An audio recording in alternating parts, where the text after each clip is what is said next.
Welcome, children.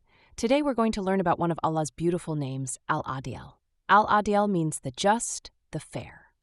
Allah is Al-Adil, which means He is perfectly fair and just in everything He does. He never treats anyone unfairly and gives everyone exactly what they deserve.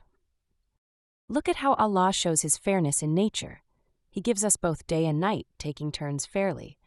Every place on earth gets its fair share of sunlight.